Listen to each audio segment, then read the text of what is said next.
ប្រវត្តិប្រាសាទបាគងវគ្គ2បើកាលពីប្រហែលថ្ងៃមុនខ្ញុំបានបង្កើតអំពីប្រវត្តិប្រាសាទបាគងវគ្គ1បងប្អូនបានដឹងប្រវត្តិត្រួសខ្លះហើយថាប្រាសាទនេះមានថា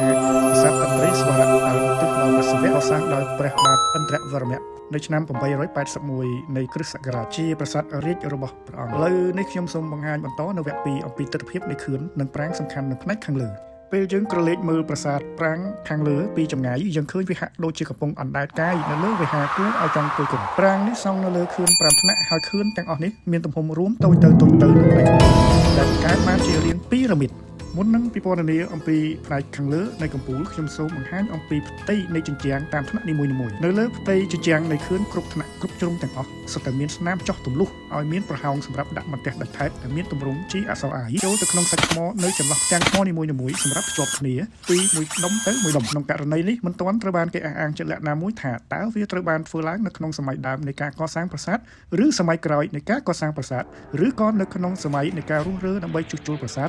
នេះនៅឡើយនោះទេបើទោះបីជាយ៉ាងដូច្នោះក្តីបន្ទះដាច់ថែបទាំងនោះត្រូវបានបាត់បង់អស់ទៅហើយគឺនៅសល់តែស្លាកស្នាមនិងប្រហោងតែប៉ុណ្ណោះប៉ុន្តែយើងអាចឃើញមានបន្ទះដាច់ថែបនេះខ្លះនៅប្រាសាទបាគងនេះផងដែរនិងនៅលើទម្រនៃបដិមានៅក្នុងបន្ទប់មួយនៃប្រាសាទចៅសៃទេវតារួមទាំងស្លាកស្នាមបន្ទះដាច់ខ្លះៗនៅលើផ្ទៃជញ្ជាំងនួននៃប្រាសាទបន្ទាយក្តីនិងប្រាសាទបាយ័នចំណែកឯកម្មចន្ទាឡើងទាំងអស់របស់ប្រាសាទនេះមានសភាពធំទូលាយគួរឲ្យចាប់អារម្មណ៍វាមានលក្ខណៈចោតខ្ពស់ពីមួយកម្មទៅមួយកម្មហើយរួមតូចបន្តិចម្